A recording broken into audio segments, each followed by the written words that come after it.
Regardez, petit Ah, requin. ChatGPT, wesh. Petit extrait. Oh, le Policier pavé. a été agressé à l'arme blanche. Ça s'est passé mardi dernier, Chana. Hein. Un individu lui a asséné un coup de couteau qui a tailladé le verre de ses lunettes. Le policier a été plaqué au sol avant de demander de l'aide. 7 agents et un civil sont venus à son secours et ont maîtrisé l'agresseur avec un taser. Alors merci Michel Marie d'être avec nous et je voudrais vraiment qu'on applaudisse très fort Christophe avec nous. Merci Christophe. Merci Christophe. Merci beaucoup et bravo Christophe, on va raconter ce que vous avez fait dans un instant. Alors, juste Michel Marie, est-ce que vous pouvez raconter à nos téléspectateurs ce qui s'est passé? C'était mardi dernier au commissariat de La Rochelle. Mardi dernier, effectivement, au commissariat de La Rochelle, à 12h30, à l'heure où les policiers Là, le mec qui a agressé le policier, il va prendre 50 ans de prison, là. Hein. généralement sont partis déjeuner, un individu est entré dans le commissariat. On lui a demandé d'aller dans la salle d'attente, ce qu'il n'a pas fait. Il a tournicoté dans le bâtiment. Et à un moment donné, il a repéré un policier qui a une cinquantaine d'années, qui est en uniforme, qui est brigadier chef. Il est rentré dans son bureau, il a sorti un couteau. Ah, mais what? Il a donné son origine, là? Attends, je suis pas fou, j'ai entendu son origine. Brigadier chef? Il a repéré un policier qui a une cinquantaine d'années, qui est en uniforme, qui est brigadier chef. Ah, putain, je suis con. Brigadier chef. Oh, je suis un fils d'up. Je suis un fils d'up. Brigadier chef. Ah! Il est rentré dans son bureau, il a sorti un couteau et il a commencé à l'agresser, à le planter. Bon, le policier a réussi à se défendre, mais il était quand même plaqué au sol avec ce fou furieux qui essayait de le planter au sein même du commissariat. Et ça a fait du bruit, et donc d'autres policiers sont intervenus pour lui prêter main forte, et également Christophe, qu'on a applaudi il y a un instant, qui, lui, était juste devant, assisté à la scène, et il le racontera certainement mieux que moi, parce que je n'y étais pas. Bien sûr. Alors justement, Christophe, merci d'être avec nous, vous êtes interposé pour sauver le policier. Vous étiez où, vous, au moment des faits, en fait? Alors moi j'étais dans le salon d'attente. Ah oui. J'attendais, voilà, j'allais déposer plainte. Non mais c'est fou, vous avez déposé plainte au commissariat, c'est vous qui vous retrouvez à essayer de sauver un policier. Non mais c'est incroyable. Donc vous avez déposé plainte, pourquoi vous aviez eu quoi? Bah pour des raisons personnelles, mais voilà, j'ai déposé plainte. C'est un ouf, Cyril. Mais Cyril, c'est un malade. Il a posé la question, pourquoi t'as porté plainte? Mais wesh, c'est pas ton problème, Cyril, mais ça va pas la tête. L'accueil, donc ils m'ont demandé de m'asseoir à un banc, donc j'attendais tranquillement, ça faisait 5 minutes que j'étais là. Ouais. Et là un individu est rentré, un peu hagard, hein, il a regardé un peu droite à gauche. La personne de l'accueil demandait d'aller vers lui, de venir Le curieux, frère, le curieux originel. Je venais voir quelqu'un, donc patientez, mettez-vous au salle d'attente. Donc il a patienté, et à ce moment-là, un policier arrivait de sa pause déjeuner, il est arrivé dans son bureau, et il l'a suivi en fait. Juste derrière, moi j'étais ici, en fait le bureau était juste derrière, à 5 mètres. Quoi. Et j'ai entendu un gros... Parce que tu serais interposé. En vrai, je me serais interposé, les mecs. Je pense que dans mon esprit de citoyen français, j'aurais imaginé le policier sans uniforme. Je l'aurais vu tout nu. Comme si l'agresseur agressait un mec tout nu. Et là, je me serais dit, wesh, frérot, il est tout nu, frère, qu'est-ce que tu fais? Et là, je m'interpose, tac, tac, tac, tac, tac. Et là, je l'aurais sauvé, le policier. Ouais, je l'aurais peut-être sauvé, les mecs. Peut-être sauvé, je pense. Boum, donc comme quelqu'un qui est tombé, et puis ouais, tout nu. Ou en quelqu'un slip, qui les me mecs, battait, en fait. slip. Je me suis retourné, et le policier a dit à l'aide. Et quand je suis arrivé dans le bureau, ils étaient tous les deux au sol, le couteau vers le policier, hein, avec le bras tendu, avec le policier qui lui tenait la main. Donc moi, la seule chose que j'ai pu faire, c'est aider le policier qui était au sol, monter sur la personne pour le maintenir, tenir son bras, et puis patienter comme ça, parce qu'il était vraiment déterminé, et puis le couteau vraiment aller en l'envers. Ah, s'il était déterminé, j'aurais peut-être pris la tangente, les mecs. Hein. Je pense que j'aurais taillé. Hein. Je pense que j'aurais pris la tangente, mon gars. Hein. J'aurais dit, ah, gars, force, hein. J'ai encore des belles choses à raconter sur le streaming français. J'ai encore un bel avenir. J'ai toujours pas de fils. J'ai toujours pas de meuf. J'aurais peut-être pris la tangente, les mecs. Hein. Moi, désolé, hein. J'ai encore de belles histoires à raconter dans le streaming français. Hein. Oula, chacun son dos, mon gars. Lui, quoi. Donc, à ce moment-là, il y a pas de policiers qui sont arrivés. Ah si, ils me sont arrivés alors, une minute après. Enfin, je peux pas vous dire, le temps était tellement long, mais c'était... Ouais. Mais en fait, c'est normal parce qu'on a... Après, j'ai repris la... Ah, pour ceux qui me suivent sur Instagram, les mecs, j'ai repris la boxe. Ah, ça m'a fait du bien de boxer, là. Ça m'a fait du bien. Je suis en train de maîtriser le crochet uppercut, là. Crochet uppercut, bam, bam, bam. Ça m'a fait du bien. Ah, ça m'a fait beaucoup de bien. Dans l'accueil d'un commissariat, il n'y a pas de policiers, ils sont derrière, ils sont pas en première vue en fait. Courage énorme. Donc ils sont arrivés tout de suite, et en fait, ce qui s'est passé, c'est que moi j'ai maintenu la personne, les autres policiers sont venus, on était au moins 5 ou 6 sur lui, il voulait toujours pas lâcher le couteau. Et là, à ce moment-là, il y a une policière, je crois, qui arrive avec un taser, l'a tasé sur le bras, et c'est à ce moment-là qu'il a lâché le couteau. C'est incroyable, c'est fou cette histoire. Alors, quel est le profil de l'agresseur? Alors, le profil de l'agresseur, c'est un jeune, hein, il a Ouais, le profil, attendez, c'est quoi ça? 21 ans. Ah, Gilles Vernet, c'est un jeune, donc il faut le. Il a... Seconde chance. faut lui donner Faut lui une laisser, chance. faut lui laisser une deuxième chance. Ouais. Il en a déjà eu. Ça, c'est Il la- a 21 ans, il Non, est mais c'est ça, non, mais oui, mais c'est parce que c'est exactement pareil. Hein, Non, mais l'histoire, on va hein. voir. Voilà, mais pour Gilles Vernet, il faut lui laisser. Il est français, mais pourquoi préciser l'origine, mais vraiment son origine, quoi? Cameroun, ah là là là là là là. Il est français, né au Cameroun. Et il a Ils ont écarté 2 fois la piste terroriste, les mecs, quand même. Hein. Ils l'ont écarté 2 fois, la piste terroriste. Bizarre. un passé judiciaire. À l'époque où il était mineur, il y a eu au moins 3 condamnations pour des vols violences, usage de stupéfiants. Donc il a commencé sa carrière de délinquant relativement jeune. Il vit chez sa mère, il est plus ou moins en colocation dans l'appartement de sa mère parce que sa mère est partie à l'étranger. Il fait pas grand-chose de ses journées. Et puis, il ne s'est pas expliqué. Il a gardé le silence pendant sa garde à vue. Donc, en réalité, le parquet de La Rochelle a évacué la piste terroriste. Ah, ouais. Parce qu'a priori, ils ont fait une perquisition chez lui, ils n'ont rien trouvé qui puisse C'est un correspondre. déséquilibré, c'est quoi? A priori, Ouais, ça. je pense qu'on a affaire à un déséquilibré. Enfin, c'est quand même très inquiétant. C'est-à-dire qu'on va, à chaque fois que je viens ici, Ouais. on a un peu l'impression qu'on monte en graduation de Folie. Toujours les mêmes profils tous les jours. Qu'est-ce que tu veux dire par là? Qu'est-ce que tu veux dire? Bizarre, non, cette phrase? Dans mon livre, cette phrase, elle est bizarre. Qu'est-ce que tu veux dire par toujours les mêmes profils? 3 bans, dont 2 permabans. Eh ben, je sais pas qui t'a déban, mon gars, mais...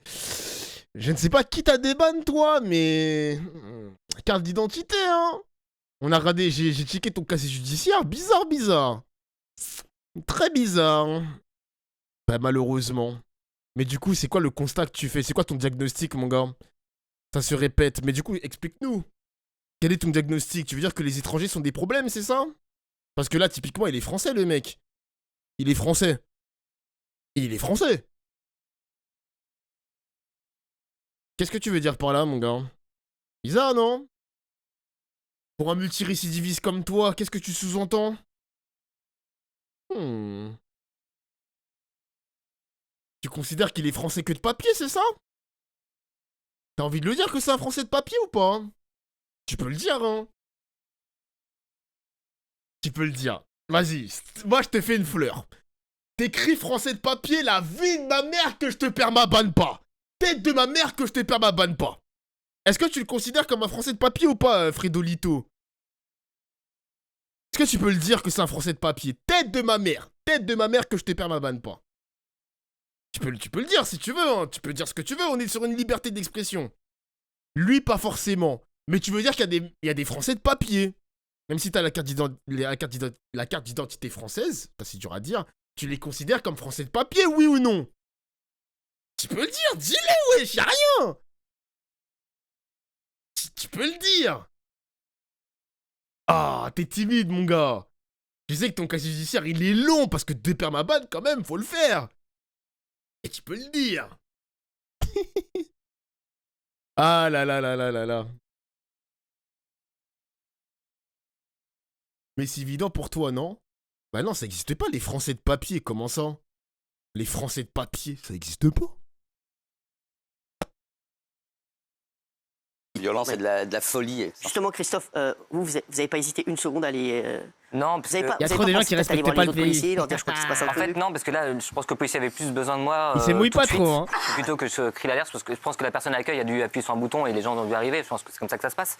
Moi, je pense que voilà, c'est une personne qui était à 5 mètres de moi, en train de crier à l'aide. Enfin, je pense qu'on voilà, on va le voir, on va pas chercher. Bravo en tout cas, Christophe, hein, parce que incroyable, c'est incroyable. Gilles, hein, franchement. Il a vraiment sauvé la vie du policier parce que le procureur n'a même pas parlé de violence, il a parlé de tentative de meurtre. Ah oui, tout parce que comme vous le soulignez, malgré votre intervention et celle des collègues, l'homme voulait continuer à frapper. Donc il aurait tué le policier. Il a sauvé la vie du policier. Hein. Donc c'est vraiment un héros. C'est un héros qui doit être reconnu comme tel. Bravo. Voilà, on va voir. Bah, vous nous tiendrez au courant du verdict, hein, de ce qui s'est passé pour ce jeune homme qu'on va certainement retrouver dans les rues de La Rochelle milieu de semaine prochaine. On connaît. Ah, c'est pas bien. Hein. Et franchement, comment il parle de la justice, Cyril, je sais même pas si c'est répréhensible comment il parle. Hein. Je sais même pas si c'est répréhensible ce qu'il dit. Hein. Le mec, il a agressé un policier. Cyril, il dit directement par automatisme, il sera dans les rues de La Rochelle la semaine prochaine. C'est fou de dire ça quand même. Il dit vrai, il a raison. Les gars, enfin, je sais pas, hein. Je sais que la justice fonctionne mal dans notre pays, mais wesh, c'est bizarre de parler comme ça, ouais, je sais pas, c'est pas... Regardez, du coup, ça excite le chat, réel. On parle littéralement d'une agression d'un policier, d'un représentant de l'État, frère. Quand même. Je sais pas. Si ce mec-là, il est libéré la semaine prochaine alors qu'il a agressé un policier, putain de merde. Putain de merde, quoi. C'est encore pire. C'est encore pire. On connaît maintenant. Ils vont lui trouver quelque chose. Ils vont lui trouver quelque chose. Il va, non, mais c'est certainement parce que sa mère était fatiguée, il s'est senti mal. Il a dit, tiens, je vais aller dans un commissariat, ou bien il est. Non, mais on entend tellement de trucs. On est plus étonné par rien, hein, Gilles. Non, je pense pas quand même. Et vous savez ce qu'il faudrait quand même, Cyril, c'est des portiques de sécurité à l'entrée de tous les commissariats. Les policiers le réclament partout. Il n'y en a pas partout. Moi, les commissariats où je vais, il y en a. En région parisienne, il y en a quand même. Non, mais c'est pour toi qu'ils les mettent. Mais c'est de la folie pure. Il y a plein d'agressions de policiers dans leurs locaux, qu'on les protège mieux. C'est quand même très récent et très nouveau, les agressions de policiers dans... Polska qui a dit qu'une phrase de toute la journée, les mecs, hein, enfin de toute la soirée, pardon. C'est vrai que c'est fou, c'est vrai que t'as raison, maintenant c'est... Attends, tu vas... non mais Christophe, il va au commissariat, c'est fou, c'est énorme. Il va au commissariat, il croit qu'il est tranquille dans son commissariat qu'il peut se prendre un coup de couteau. Et en plus, il est 12h30 et c'est l'heure où il y a moins d'effectifs puisqu'ils sont partis déjeuner. Il faut quand même signaler, il n'y a que chez nous qui serait resté en vie, puisque cette scène aurait eu lieu aux États-Unis, il serait tout ce monde. Hein. Non, mais quand est-ce qu'on va. C'est vrai que t'as raison. Au bout d'un moment, il va falloir dire les choses. Aujourd'hui, il y a des gens qui veulent attaquer nos policiers, leur mettre des coups de couteau. Il va falloir utiliser autre chose que des tasers. Moi, je suis complètement d'accord avec lui. Je sais que Gilles Verdès ne doit pas être d'accord, mais ce mec-là aux États-Unis, c'est vrai qu'il est plus là. C'est fini en 2 secondes. C'est terminé. Il attaque un policier avec un couteau. Il veut tuer un policier en plus. Non, mais voilà. Il allait vraiment clairement pour. La loi le permet. Ouais, moi aux États-Unis, la loi le permet, mais quand on est en train de dire, il faut que la loi change. T'attaques un policier, t'as le droit de le descendre tout de suite. Voilà, c'est ça. Sans jugement, ça. Ça s'appelle la légitime défense. C'est la légitime défense. Christophe, sans le tuer, a pu le sauver. Mais c'est un héros absolu. Ce mec-là qui veut tuer un policier pour rien, je peux le voir aussi. Terminé. Excuse-moi, il a risqué sa vie et il aurait pu être un héros mort parce qu'il y a quand même. Non, parce qu'en fait, le bureau était très exigu. C'était un petit bureau. On était 6 personnes dessus. Je pense pas que l'usage d'une arme à feu à ce moment-là était opportun. Vous voyez ? Je pense qu'honnêtement, le taser était pour moi la meilleure solution. Oui, c'est sûr. Non, mais ils n'auraient pas pu le faire. De toute façon, ils peuvent pas. Je vais vous dire, ils auraient tiré sur le gars. C'était police de police et un truc. Et on serait venu ici. T'aurais eu des gens qui seraient venus ici. T'aurais eu des associations dans la rue. C'est inadmissible. La police tue. T'aurais eu Jean-Luc Mélenchon qui aurait dit non, mais c'est inadmissible. Ils ont tué un gars qui voulait tuer. Ouah, Jean-Luc Mélenchon. Direct, il a demandé le poteau. Oh là là là là là là. Selon toi, Dofla, pourquoi œil pour œil, c'est pas bien? Bah, c'est pas bien, genre, la peine de mort, elle a été abolie. Bon, ok, il y a la légitime défense à prendre en compte et tout, mais le mec, il a sauvé l'agression d'un policier en ne tuant pas. On retient que ça. Mais Cyril veut refaire la scène en mode, il aurait dû mourir, ils auraient dû le tuer, balle dans la tête. C'est bon, c'est fini, l'histoire, elle est terminée. Là, si on avait commenté... Le mec, il est mort parce qu'il a légitime défense, etc. Bon, vas-y, go next. Mais là, on retient ce qu'on a retenu, genre. Mais Cyril, il veut refaire le truc, genre. Enfin, je sais pas. Il a sauvé l'agression... Non, le meurtre d'un policier, pardon, pas l'agression. Wesh. Ok, je suis d'accord, bonne réponse. Non, mais, enfin, Cyril et les autres, c'est vraiment une dinguerie, hein. Ça compare déjà les États-Unis... Aux États-Unis, terminé. Ça sous-entend que le mec n'aurait même pas dû être sauvé, entre guillemets. Il aurait dû mourir parce qu'il a voulu tuer un policier. Vous vous rendez compte de comment Cyril, il décrit la justice? C'est n'importe quoi, ça fait peur, hein. Franchement, les gars, c'est hyper réactionnaire. Hyper réactionnaire comme ça. C'est dangereux, c'est vraiment dangereux. Voilà, policier, non mais on aurait très bien pu pas être sur... Moi, ce que je vais expliquer aux gens qui me regardent, c'est que peut-être que tu n'aurais pas été sur ce plateau ce soir, tu aurais pu être dans l'écran disant qu'en voulant sauver un policier, tu serais mort quoi aujourd'hui. Et moi, c'est ça que je veux dire aujourd'hui. Moi, je suis d'accord avec Olivier. Il faut peut-être changer un petit peu les lois. Aux États-Unis, c'est terminé. Lui, tu le revois plus. Et moi, je suis pour. Moi, je vais pas prendre l'exemple des États-Unis, Cyril, s'il te plaît, tu vaux mieux que ça quand même. Hein. Tu vaux mieux que ça quand même. Franchement, prendre l'exemple des États-Unis d'Amérique, par pitié. Mais ce qui est dingue, c'est que Gilles, t'es prêt à excuser la légitime défense. Mais si, ça suffit. C'est pas ce qu'il a dit. Absolument pas excusé. Tu dis dans un cas comme celui-là, tu serais d'accord pour faire usage de l'arme au nom de la légitime défense? Oui. Non, Olive a dit on attaque un policier, on a le droit de le tuer. Mais on est en France, on n'a pas le droit de le tuer. Mais d'accord. On t'a dit que la loi était mauvaise. Je te parle de pense. On t'a pas demandé de te cacher derrière la loi. Je ne me cache pas derrière la loi, je suis contre tuer quelqu'un qui attaque un policier. Si on peut le neutraliser différemment comme monsieur. Ah ouais, d'accord. Je donne mon opinion. C'est une tentative mais c'est insupportable ton opinion. Oui. Ce que je veux dire, c'est que rien n'empêchait un policier d'abattre cet homme s'il en avait eu la possibilité ou pas d'autres possibilités. Ça s'appelle la légitime défense pour autrui et c'est prévu par le code. Donc il n'y a aucun problème. Exactement. Merci Gilles Verdel. C'est bon, le vieux là, Michel Marie qui passe son temps à dire des ça y est, toi aussi, on te demande juste de pas commenter ce genre de choses en mode on t'a pas demandé ton avis en fait. Une fois de plus, il ira jusqu'au bout de la semaine, il va nous faire. Il sera avec moi demain dans Face à Baba samedi et dimanche. C'est une dinguerie quand même. Je suis un ex d'extrême gauche, est-ce incompatible avec ma présence ici? Bon, la W, c'est bon. La W, on a compris, c'est bon. T'avais les caméras pendant 5 minutes tout à l'heure, c'est bon, tu vas arrêter de. C'est bon. Tu vas arrêter de me casser les glands là, les glaouis là, c'est bon. On va revenir sur l'affaire Lola. Une reconstitution a été organisée sur le lieu du crime ce matin en présence de la principale suspecte. Lola Daya B. Voilà, donc elle était là. La principale suspecte, on pense bien sûr à la maman et au papa de Lola. À la maman, voilà, que j'embrasse en tout cas. Je sais qu'elle nous suit souvent, oui. Alors, qu'est-ce qui s'est passé? Il s'est passé... les faits s'étaient déroulés un 14 octobre 2022, donc... On est compte?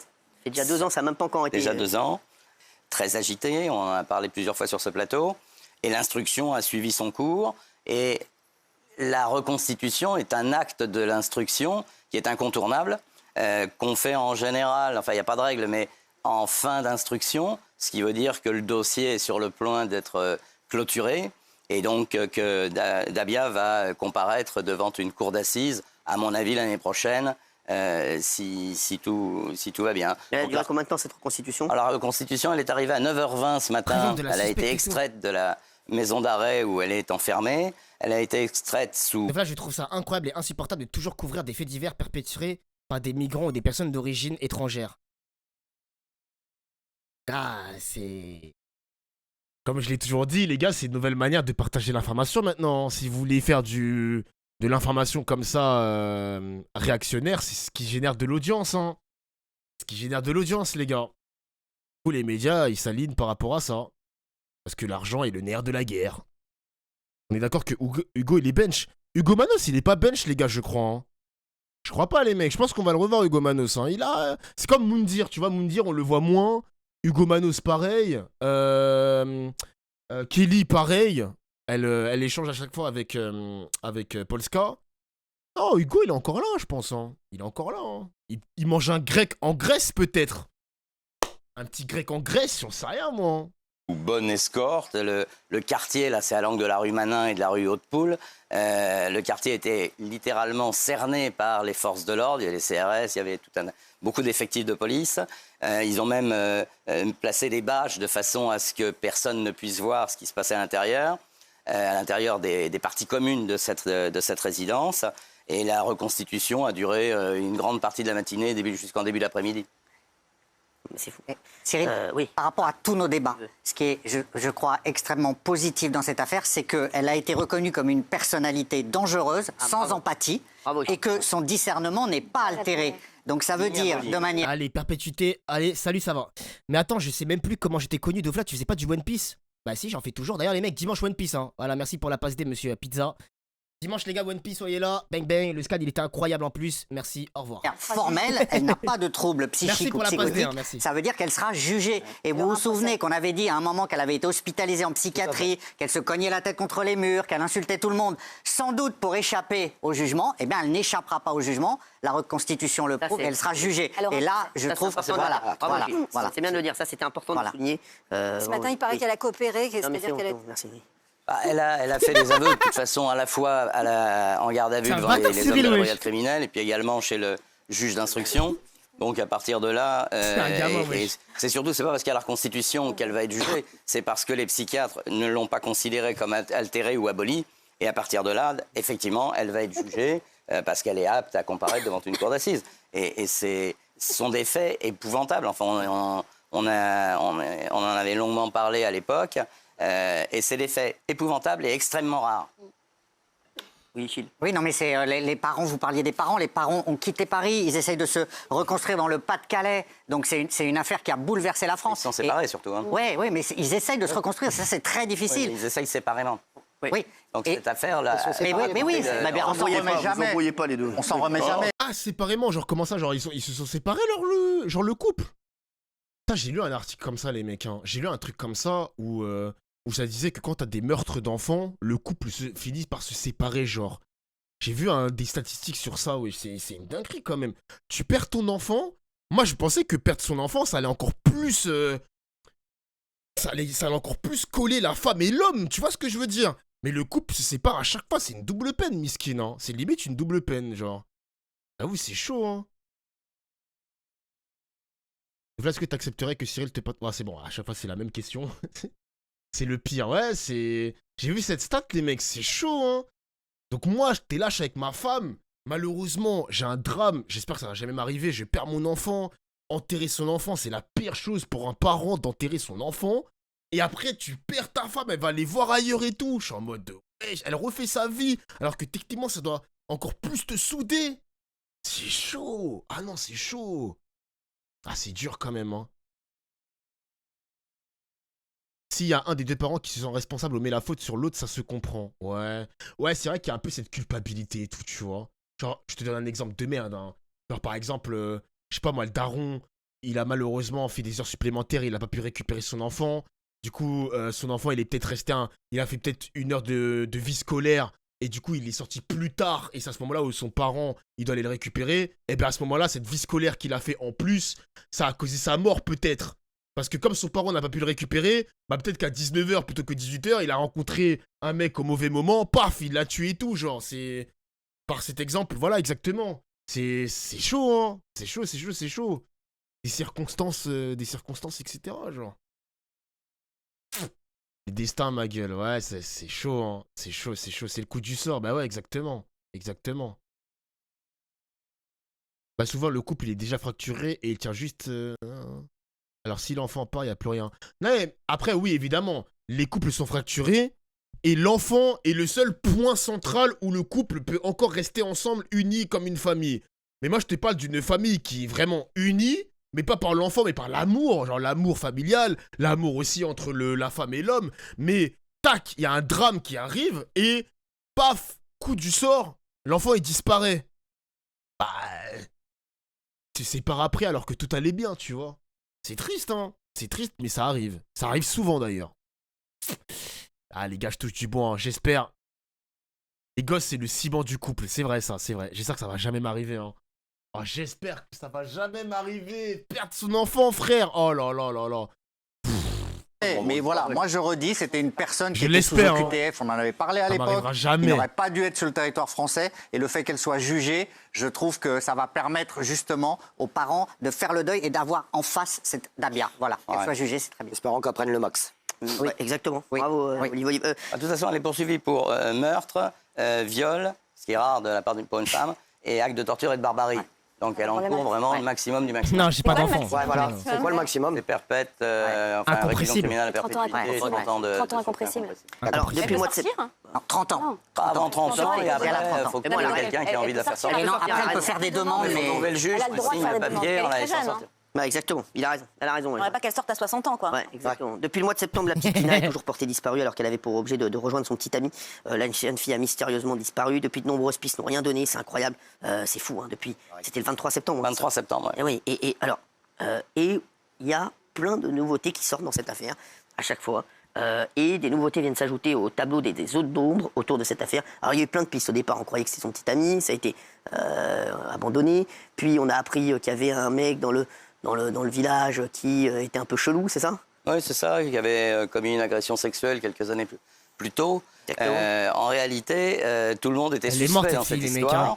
On a un témoin, Robert, qui l'a vu passer donc dans une Clio où elle n'avait pas l'air d'être en danger puisqu'elle faisait un petit coucou à ce monsieur.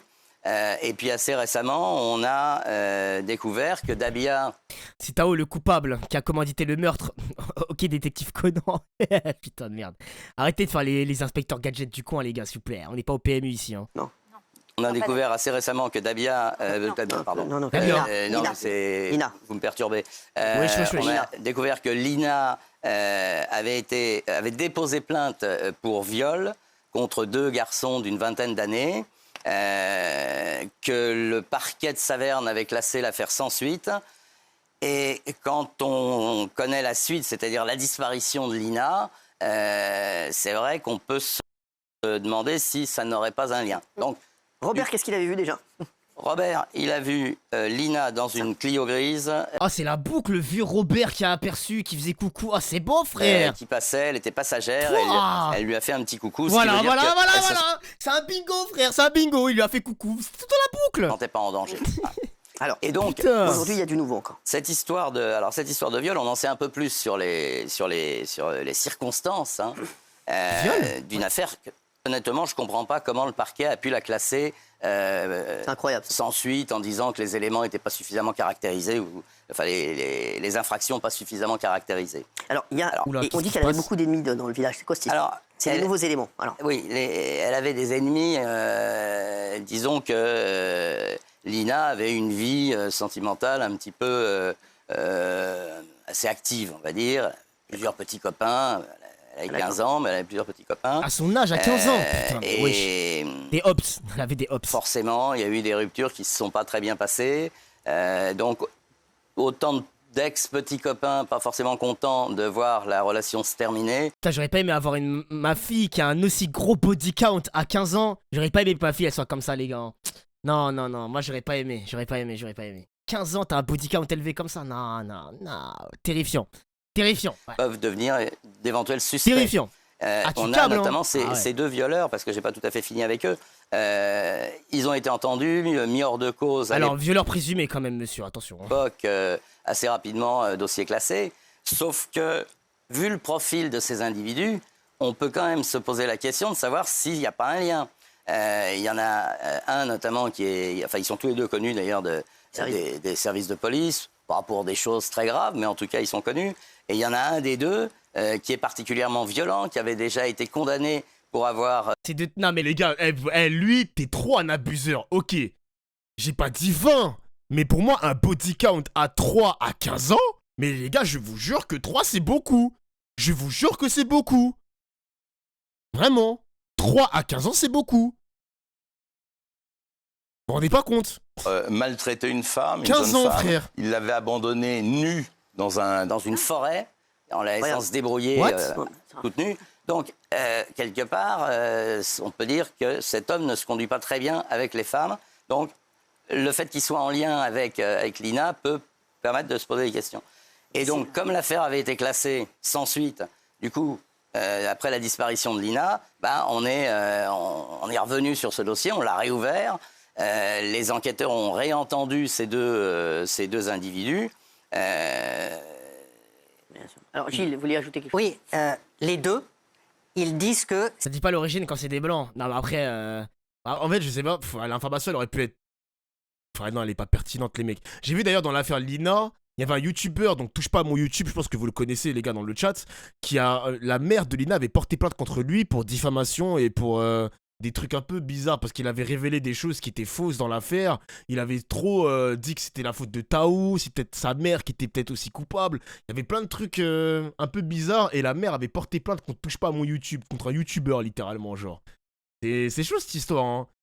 C'est chaud cette histoire. C'est comme le petit bébé, les mecs, je sais plus comment il s'appelle, le petit enfant qui a été enlevé ou tué ou je ne sais pas quoi dans les villages d'extrême droitard là. C'était Émile, voilà, c'était Émile. Émile, ouais, c'est ça, c'est Émile. Cette histoire, on connaît même pas le fin mot de cette histoire. Ouais. Putain, c'est ouf quand même. C'est ouf. C'est une orgie, c'est leur mot, hein, et que Lina était consentante. Elle avait 13 ans et 8 mois. 13 ans et 8 mois. Il parle d'orgie, de relations sexuelles consenties. Mais il l'avait drogué, il lui avait fait boire de l'alcool aussi. Oui, mais ce que je veux dire, c'est que c'est impossible le moindre consentement à cet âge-là. Donc légalement, c'est impossible. Oui. On n'a pas besoin du consentement pour poursuivre pour viol. Mais c'est fou que ça a été classé sans suite et il faut absolument que cette affaire aille au bout. Parce que, est-ce que ces gens-là ont pu effectivement se venger? On avait parlé d'un vol de scooter de Lina. Qu'est-ce qu'ont fait ces gens? Moi, je trouve qu'il faut vraiment les réentendre à fond. S'il vous plaît. L'histoire du scooter, elle est très importante parce que j'en ai déjà parlé sur ce plateau, mais en réalité, j'avais pas toutes les informations. Alors, c'est quoi l'histoire déjà? L'histoire, c'est que Lina s'est fait voler son scooter, ce que j'ai raconté ici, pendant qu'elle était en vacances en Tunisie. Et je disais que ça pouvait avoir un lien avec sa disparition, parce que privée de scooter, elle était obligée d'aller à pied et donc d'être beaucoup plus vulnérable que sur son scooter. Et en réalité, on a appris récemment que ce vol n'était pas le premier, c'est le deuxième vol. C'est-à-dire qu'elle s'est fait voler 2 fois, on est dans un tout petit village, elle s'est fait voler 2 fois son scooter à quelques mois d'intervalle. Elle avait soupçonné à un moment donné un de ses ex, et puis finalement l'assurance l'a remboursé. Du coup, elle a été rachetée le deuxième scooter identique pour une valeur de 3 000 € et quelques brouettes. Et c'est ce deuxième scooter qui lui a été volé pendant qu'elle était en vacances en Tunisie. Il y a un acharnement contre cette jeune fille.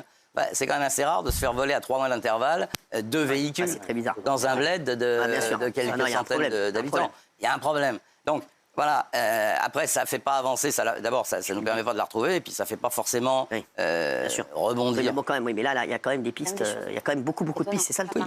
Mais il y a presque trop de pistes. C'est ça, c'est incroyable. Dans un petit village comme ça, une disparition, il y a autant de pistes. C'est hallucinant. C'est fou cette histoire. Et j'ai l'impression qu'elle est loin d'être élucidée.